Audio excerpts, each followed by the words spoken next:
Video games are enjoyed by the masses, and it's no secret that the joy they bring is unparalleled to anything else. When you get that ace in Valor or absolutely slaughter someone in Yu-Gi-Oh!, those endorphins you feel can be felt for generations. That may be a bit of an exaggeration, but it's not far off from the truth. Their longevity is proof of this. This medium, which was originally underground and only cost a quarter, would soon become a multi-million-dollar industry, create careers in people's bedrooms, and be shown on the big screen. In my last big video essay, we discussed the indie gaming community, which consists of that same untapped potential that could be felt in the 70s. Yet even an industry as small as that one still has become filled with greed. Franchises like FNAF and even younger ones like Poppy Playtime very apparently value profit over the integrity of their creation. They would much rather use overplayed tropes for internet success and plushie sales than value the opinions of their fan base. So if greed can overtake even the small guys, then what are the big guys like? Even through a crash that lasted 2 years, big companies like Nintendo were able to recover in the blink of an eye. Their sheer power over the market has been established for decades, and they've proven that no one can take that away from them. Now, we love the games that companies like Sony and Nintendo produce, but it's impossible to retain that level of influence without effing a lot of people over. There's a level of danger in pure control. Today we'll be learning a different side of the games we love so much, one that manipulates and controls every facet of its audience, even if they're not always aware of it. This is what we call an oligarchy. Now, last time we briefly covered Nintendo and other big companies' success during the 80s, but the coverage was mostly focused on indie gaming's adversity during that time. Let's flip the script. I want to expand on what we learned last time and take a look at the production of AAA games before the digital era. If you didn't watch my last video on FNAF and indie games, I would suggest it since I will be using the same information I already talked about for context here. Go watch it right now. This period of time before the pre-digital era is mostly regarded as the golden age. It was a time of technological advancement in this new medium. I think most people wouldn't regard the arcade era as a period of innovation just because it was the earliest stage of video game development, but I would argue it might be gaming's most dramatic period of growth. Arcades gave us some of the most cultural defining games like Space Invader, Frogger, Donkey Kong, Pac-Man. These games set the stage for some of the genres you know and love today. Kids would go to these dimly lit rooms with friends and spend hours firing away until they eventually ran out of quarters. These same kids could then experience these very same games on Saturday daytime TV, where the characters were featured on Saturday Supercade. Other businesses like Chuck E. Cheese and Showbiz Pizza were founded to capitalize on the arcade business. Movie theaters got in on the fun, and even the music industry was affected by arcades, where the success of games could both negatively and positively affect its revenue sales. These games had an undeniable effect on their audience, even despite their simplistic graphics. They changed the course of technology forever. The popularity and control video games held over other sectors was evident, but there was no one or two companies controlling the industry, only yellow circles and chunky plumbers. It wouldn't be until the 80s that a few companies made it clear they were here for the long haul. The crash of the arcade world coincided with the video game crash of 1983, ending the initial era and bringing us into a new one. Nintendo, a company that originally created card games in the late 1800s, would finally hit its stride in gaming with the arcade era. As we all entered this new unknown phase of gaming, Nintendo would break the uncertainty by releasing its first console following the release of the Atari 2600. Gaming was moving out of the hovels of the arcade and into the hovel of your very own room. The release of the NES completely swept every console before it, but America still wasn't completely convinced. Atari and other companies were completely taken out by the crash, so if Nintendo didn't want to become just another name in the history books, they needed to give their audience some assurance. There was a wave of games in North America that were regarded as some of the worst ever, so Nintendo decided that going forward, every game worthy of being sold would have to reach a certain standard before it would be released to the public, the seal of quality. This small decision would seal the fate of Nintendo as one of, if not the most notable gaming companies ever. Going forward, they released critically acclaimed games like Zelda and Metroid, expanded their reach in North America from coast to coast with tests in Cali, New York, and Illinois, and published a weekly strategy magazine called Nintendo Power. From there, it was hit after hit after hit. Nintendo just couldn't stop making bangers. They only added on to their accomplishments with the release of the SNES, Game Boy, and N64, accompanied by games like Super Mario Bros., Tetris, and Pokemon. Towards the end of the 90s, bigger competitors got into the game, but by then, Nintendo had already begun to purchase and partner with other companies. Their foot wasn't just in the door, their whole body was in that thing. Nintendo set a precedent for its competition and the entire industry. With a seal of quality, high standards were set for games. PlayStation was birthed in an era of the industry that constantly was expecting each release to push the boundaries further.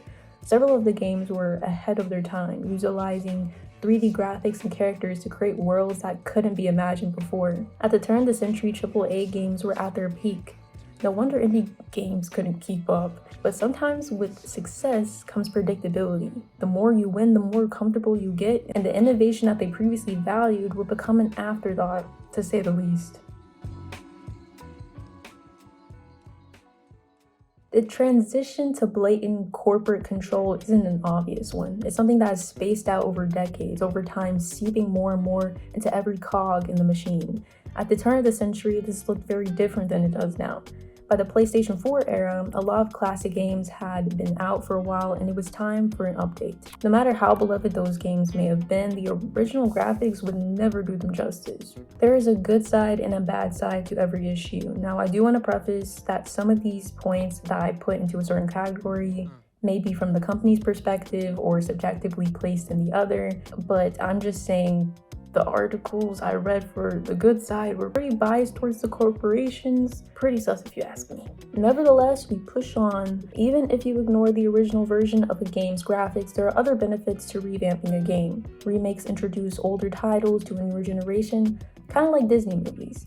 They are remastered or remade every so often to give the newest generation a chance to experience the magic, because we definitely need more Disney adults. Now, the motivations, especially for a company as infamous as Disney reusing their old content, can be seen as a little slimy, but we're still on the good side, okay? Just stay on the good side. But Gen Z isn't the only ones who can benefit from this. The original enjoyers of these franchises would probably give their whole paycheck away if it meant experiencing their fave game like it's the first time again. And with how much games cost nowadays, some of you hoes are. That older generation also hopefully makes more money than they did when they were like 12, which means they have more disposable income to blow on your franchise. Yay. From a business perspective, it's a perfect model. Transform something old into something new. And the people agree. Digital revenue for prominent remakes nearly doubled between 2018 and 2020. And remake earnings surged in 2020 amidst widespread pandemic lockdowns. So companies have really been able to seize the opportunity of remakes these past few years. I imagine during the pandemic, this was a great use of their budget. During a time when the world had shut down and the amount of revenue for a lot of corporations plummeted, it's a lot cheaper to just remake a game than to engineer a completely new one. There are a lot of remakes and sequels that outperform their originals beyond graphics. Game developers were able to show that they learned from their audience's criticism and were willing to expand upon what made the original so great. Now, these next few clips feature the Actman, who I learned recently is a bit reactionary and right-leaning. While I may not agree with his politics, he makes a good point when it comes to this topic. While Mass Effect 2 honors the first game while enhancing every aspect of design and introduces new stuff that builds upon it, the choices we made directly carried over. Favorite characters return and new ones arrive. BioWare gave us more of what we loved and less of what we didn't. Oh my god! Graphics, story, gameplay, all improved, all innovated. Resident Evil is another franchise that I personally think really showcases growth and care for its fans. They do something that I haven't seen anyone else do. They revamp the original games while also releasing new games to add to the story. This to me shows that remastering the original games isn't necessarily just for profit, although I'm sure that's a plus, but for the player, like a little bonus gift. You get big-tittied, tall vampire woman in a classic that you love. That's pretty sweet. They are a franchise that I think really goes the extra mile, putting in way more effort than their counterparts. Although it's quite possible that could be a manipulative move to get me to think that it's not a manipulative move, but surely it's not. Lastly, remakes can be a great way to give old titles a second chance. There are some great games that get thrown into the ether, never to be seen again. I mean, games are made every day. It's rough out there. Let me tell you a story of Grim Fandango. It's an adventure game originally published in 1998 by Lucasfilms? Like Lego Star Wars Lucasfilms? Wow, I don't know why I've never heard of this game, but when the game was remastered in 2015, it rose above the ether this time, getting praise from the public and selling far more units than it did before. So as we can see, there are several ways remakes, remasters, sequels, all of them can be beneficial. Like I said before, most of the time the positives benefits the company rather than the people actually playing them, but there are some instances where it's at least mutualistic. But every coin has two sides, the black to the white. Honestly, aside to this topic that's not really explored a whole lot, but I'm the perfect, sometimes articulate, but definitely opinionated girl for the job. The major issue I see when it comes to remakes and sequels, even outside the gaming industry, is that a lot of the time it's used as a crutch. If you go back to the Disney example, it becomes very obvious.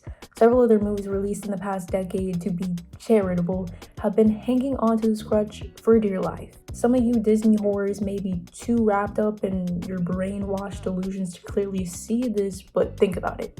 And I mean really think about it. When was the last time Disney made a classic movie? Oh wait, and don't say Moana, because you know for damn sure that movie's gonna be an afterthought in like the next decade. And once again, that's me being charitable. It's cute, but Disney hasn't made a banger since like the 90s. And I'm not sure if they're insecure about it or something, but even the content they release on their streaming service is recycled. High School Musical, the show? Really? You know nobody wanted that. Even outside of Disney, TV shows and movies rely way too heavily on channeling other older people's nostalgia for a quick buck, and I'm sick of it. So if everybody else has caught the bug, of course the gaming industry would be no stranger to it. A franchise that embodies this issue is GTA. Oh, GTA. In 2021, Rockstar Games released the GTA trilogy, which included GTA 3, Vice City, and San Andreas. However, the release was a complete letdown. The graphics were still flat after how many years? And it's incredibly buggy. This is coming from a well-established gaming company. Like, how do you release Red Dead 2 and then just slap this together? It was so bad The Guardian had to write about it, calling it an infuriating disappointment. The girls were pissed, and even Rockstar issued an apology to the fans, and the studio that remastered it started working on the fundamental issues with the game. But this isn't the first time Rockstar has mismanaged a game. GTA 5 was released in 2013, a long time ago. Now, most normal developers would make another one since that's kind of the shtick. But Rockstar decided this one is so popular and we have the capabilities with the MMORPG space to just keep it going. Why in the world we make another game if we could just milk this one? And while this has given me content in the form of RP streams, it's just a lazy way to go about a game. Moving the game online allowed the developers to continuously update the game without having to consider their fan base's desire for, I don't know, a new one? Oh, you want a new story with new characters and plot? Well, F you. When companies do this, and Rockstar is not the only culprit of this, it's just a slap in the face. Whatever form of manipulation and coercion into complacency these corporations put you in, it's still just that. The reality of what they're doing doesn't change. If anything, it gets more blatant and disgusting. That's why these articles siding with big companies is so dangerous, because it completely takes the consumer, who is just another victim of capital greed's point of view, out of the equation. I think we're all so used to getting fisted from behind by capitalism that we just become complacent with whatever these corporations give us. The complacency is devoid of accountability and the correct solution to the problem. Complacency doesn't even allow for negotiation, for a middle ground between the two parties. It just accepts the fist from behind, right in the butt. The everyday person that accepts complacency from capitalism and manipulation also doesn't recognize that it's really not all that complacent. If anything, it just gives them room to go further. Give them an inch and they'll go a mile. Well, the more you allow them to have without raising a fuss, the more they'll take. And before you know it, you have nothing left. No say whatsoever, no wiggle room. That's where we're headed. Hell, we might already be there. Oligarchy. A small group of people having control of a country, organization, or institution. Similar to monopoly, which the majority of us understand is fundamentally wrong, oligarchies simply allow bigger companies or figures to oppress the people under them, limit their choice, their voice, completely take reign over every aspect of the system that affects them. Monopolies were something that the government tried to root out in the early 20th century. You have figures like J.P. Morgan, Andrew Carnegie, and J.D. Rockefeller who exploited the systems of capitalism to attain an unimaginable level of wealth. Although we, for the most part, are taught that what they did is bad, I would argue most textbooks distance their criticism from the figures too much, continuing to further the narrative that they were hard workers from a young age who were on their Sigma male grind set and deserved what they achieved. In order to keep capitalism alive, it makes sense though. You can't completely attack them, otherwise the peasants will lose faith in the system we're trying to uphold. And wonder why we still think that goobers like Elon Musk are the greatest men alive. The richer the better, right? Keeping this mentality alive only allowed oligarchies to take the place of monopolies and make a great board game. I like to play the little original in the little wooden box. I think it really showcases the artistic. I really love board games. Well, Essence, what does this have to do with video games? That's what I'm here for. Well, if you hold on a minute, you'll see how all this connects. There are several video game companies that mimic the practices of bigger oligarchies. One of the most notorious in my eyes being EA. The Madden series is one of EA's most infamous. Similar to the England indie version Football Manager, the game allows fans to live out their fantasies of playing as some of their favorite sports ballers. Can't relate to that desire of any of that, but clearly it's real popular. Every year EA makes a completely new version of the game, updating the players as they leave the industry. This model of a new game every year made sense originally. When the franchise originally began, video games could only be experienced on cartridges and discs, so an entirely new version would have to be made if players wanted to choose new athletes. But of course, over the years, they have become completely digital, and game developers can easily update games, making this model of a new game every year a little weird, champ. Now, you can say it's a new tradition carried on from the early years, but it's also common practice for companies to change with the times and update their business practices with the ever-evolving space. EA is a company that refuses to do this and shows us again and again that they value profit over the interests of their audience. You'll see in a second. The Sims 4, the most popular simulation game to ever be made. I play it, you hopefully watch me play it. Nobody understands the tomfoolery of this game more than we do. The way EA has chosen to handle this game, and even the installments prior to The Sims 4, sometimes leaves me disgusted. I will never be a game changer, and I accept that. The Sims 3 was left completely unplayable before The Sims 4 even came out. The game couldn't handle multiple expansion packs at once, couldn't handle high graphics. That bit was going burr like a motherfricker. You may say it's an old game. This is before The Sims 4 even came out. But let's push forward to the present day. How did some of these same issues from the game carry over to this one? There are several expansion packs that fall below AAA company standards. It has nothing to do with personal preference or opinion. A lot of the packs are just broken. Take My Wedding Stories, a pack that was supposed to expand and update on the process of getting married, add more realism, and for the most part, it did. All the fundamental aspects of the pack were great additions. It would have been great if they worked though. Now the pack might have been fixed by now, and also the very unique thing about The Sims 4 that is there's so many variations of bugs that vary from person to person that you may be like, oh well, it worked fine for me.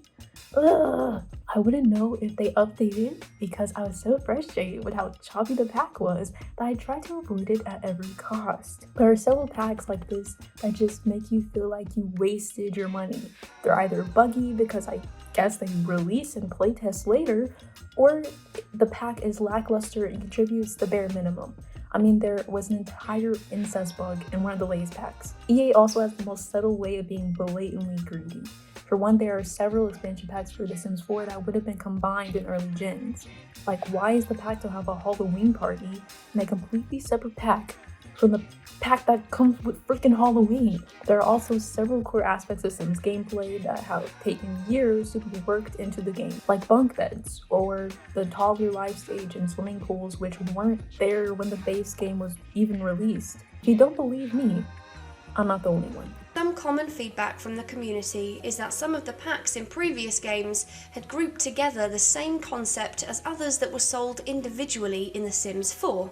For example, Seasons in The Sims 3 had the weather system, festivals, and included Halloween. The Sims 4 Seasons had the weather system, no festivals, and if you wanted Halloween, you'd have to purchase the extra pack of spooky stuff. The Sims 3 Ambitions introduced active professions, including interior designer and ghost hunter. Also, the laundry system was introduced.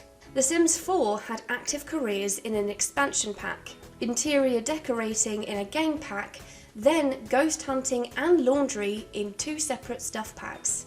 And The Sims 4 doesn't have the tattoo artist or styling professions, so keep your eyes peeled for 2 more game packs. That'll be another $40. All of this led to fans of the series to start a petition to have those features added onto the game, even if it meant pushing back the release date. By July 2014, the petition had over 11,000 signatures and counting. The petition on change.org as well, it's still up there. Include toddlers and pools in the Sims 4 base game. Toddlers have been a vital aspect to the Sims series because it is a life state that is crucial to the flow of the game. Without it, newborns will age up straight into children, which will impair the possibility for storytelling, a huge thing for the simming community. We also want pools. Pools have been in every single base game and none of them would be ridiculous at this point. Fully agree with you, babe. This petition was also mentioned by the media as well. Like, this wasn't just a couple of Simmers disappointed. This was picked up by the media. Number 9, my final point. These misleading trailers. I'm sorry. I know y'all be saying that not all these images are capable in-game or whatever those little things they put at the bottom of trailers, those fine print, remarks that they put. I get it, but y'all are getting carried away now. Did y'all see in the High School Years trailer where they had that person running in the background on the track? That's such a small detail. I don't know if anybody else really caught it like that, but I saw it, EA. I saw it. I haven't really played the pack, but I heard we couldn't run on that track. And if we can't run on that track, why put that detail in the pack? I seriously would like to know. Like, at this point, cut the cameras, because what is the reason? EA is a prime example of a company that uses their audience's loyalty to their advantage. The Sims has a monopoly over its field. There's no real competition, so if you love simulation games, this is really your only option. They use this reign they have to do as they please, not releasing high quality packs, giving you the bare minimum at every step, barely listening to your feedback. This is what a monopoly does. When you have control, no other source matters, only what you say goes. That's why many Sims fanatics are excited for Paralyzed, because if The Sims has competition in the market, continuing these practices wouldn't work any longer. And Paralyzed has garnered quite the fan base, so EA should be an even worse version of clearly not playtesting your game is Cyberpunk 2077. This game was one of the most highly anticipated releases of 2020, which isn't saying a whole lot because we didn't have much to look forward to, but they had Keanu Reeves on the project. It has to be good if he agreed to it. Cool futuristic graphics were promised and sex scenes with robots. There was no better dream. Sadly though, it was just that. A dream. There were clear issues before the game was even released. The game was delayed 3 times. It was originally set to release in April, but was delayed until September, and then November, and then December. You see where we're going here. No wonder when the game finally released, it was completely unplayable. The developers were probably trying to speed up the launch since the game was so highly anticipated, and they had already pushed it back so many months. But with the state it was in on launch day, I think we would have all rather more delays than what we got. The game was filled to the brim with visual glitches, AI bugs and NPCs, and even full-blown crashes. Millions of people blew $60 on a game that was barely worth $5. Cyberpunk raised questions for the entire community. If companies could confidently release an unplayable game as if it was what they had advertised, what did that say about the standard for games? The standard for what we expect of games? The manner of exploitation these developers had to endure rushing a game they knew wasn't finished. I just can't imagine how stressed they were. 2 years later, even the biggest and the baddest is making people doubt the standard of video games, and they invented the blueprint. Nintendo's Pokemon has been a beloved franchise since its inception. How could you possibly taint the reputation of Pikachu? Pokemon's newest release, Violet and Scarlet, was put under a microscope when players saw a clear regression in effort for the direction of the game. Developers were caught once again cutting corners, reusing cutscenes and lines from the script, and the environment didn't look as polished as it did in previous gens. All of these game franchises continue to cut corners, yet simultaneously increase sales. How complacent have we become with the very thing we love the most? These patterns of business practices from gaming companies are a representation of the inevitable path of every industry overtaken by an oligarchy. It doesn't improve. There is no example where it offers any sort of balance or charitability to its consumers. It's a system that is set up to take from the people who partake in it. That's all it is, has ever been, and will ever be. Nintendo and EA are just following the path that was set long before them. The airline industry is one of the most prominent examples of an oligarchy in modern American society. Just like these video game companies, it is simultaneously blatant and subtle, yet so much more suffocating. There are 4 major players who have all reared their ugly heads at one point or another, but I want to focus on an airline that has been the point of major controversy as of late: Southwest. Recently, during the holidays, there was a big blizzard that swept across the eastern side of the United States. Several people were left stranded in their cars, resulting in frostbites or, for some, even death. Others who were traveling home to see family were disappointed when their flight was canceled or delayed. Now that's normal. All of that makes sense. But Southwest's actions beyond that was the problem. Many people had trouble rebooking their flights because Southwest systems were outdated, leading to more trouble when the storm came. On top of that, there was a lack of crew, and proper customer service that was needed wasn't able to be provided. This storm was known ahead of time, so Southwest had ample opportunity to prepare for this, put more people on ships, update their system, which they should have done way before the storm. Out of every airline, they had the most cancellations, and their actions only resulted in more confusion and frustration for the customers. Aside of this storm debacle, Southwest is petitioning the government to allow one-man cockpits. I really hope I don't need to tell you how incredibly dangerous that is. There's a reason why 2 pilots are on every plane. It has historically been life-saving in several instances, so Southwest petitioning for the shows where their loyalty lies.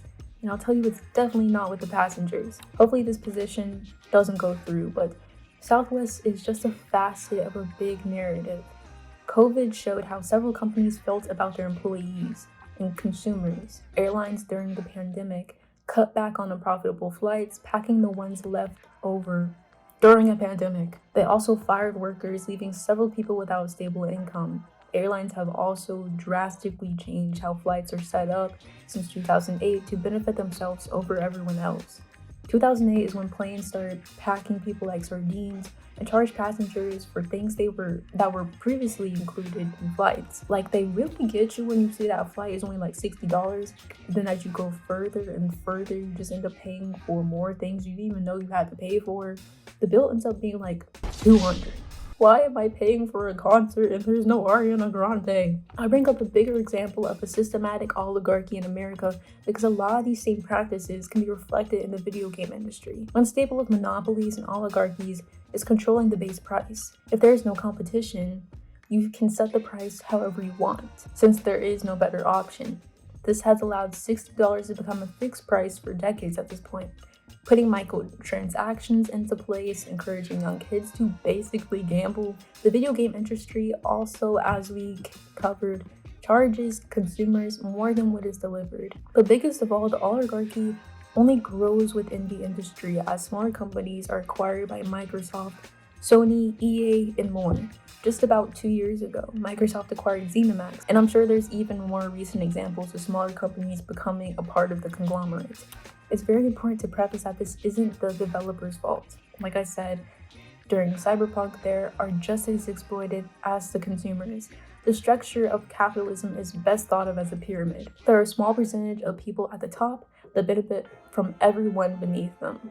There's always someone below you who was more exploited. We talked a lot about the consumers in this video, but there are probably workers in the third world who make the parts for consoles that are being far more exploited than the consumer. Video games, whether they are indie or AAA, need to return to their original intentions. Intention is the key word. The FNAF situation, all these bigger companies, no matter how different the situation is, all fall into the same line because of their intentions. If only we as a society value people's work rather than encouraging exploitation. If that were the case, maybe we would still be in that arcade era phase, full of bliss and excitement over this artistic field that deserves so much praise. There is still hope for a lot of these companies and even the systematic areas of society. Maybe not as much for them, but we can hold out hope that one day we will value integrity over corruption. The oligarchy is a dangerous presence and one that is ever present in every form of media. Film, television, music, it is inescapable. The reason for why it exists, however, is rarely examined. As I stated before, most Americans or people under a capitalist society are so brainwashed and conditioned into accepting the system that they never consider an alternative to it. A world where they have a say over the conditions that affect them. Now, the video game oligarchy isn't really oppressing anybody. Its harm isn't something that can be felt in the facets of your life that truly matter, but it does showcase an overarching narrative of how corporations like Southwest and JP Morgan, which are in these sectors that systematically affect your life, take advantage of the holes within capitalism to continuously F you over. This video may not have covered what you were expecting, but similar to the FNAF video, I wanted to explore a different side of the video games we love so much. I will always be a video game whore, but it is so important to understand why these companies make the decisions they do and the overarching narrative that holds in our society. These same business practices are being used in systematic areas of your life. And this country, through the Red Scare, which I kind of want to cover, and conditioning and propaganda, has convinced you that this is the best way for it to be. That this benefits you in some way when there is no possible scenario where it does. But anyways, on a lighter note, what are some of your favorite AAA video games and how do they uphold the golden standard to you? I think Ghost of Tsushima, which I played on this channel and still play because there's so much to unpack in that game, is an exceptional example of just a beautifully thought out AAA game. I hope you all enjoyed. We'll see you in the third part of the series. I didn't even know I was starting, maybe next month. Don't hold me to that. Okay, bye!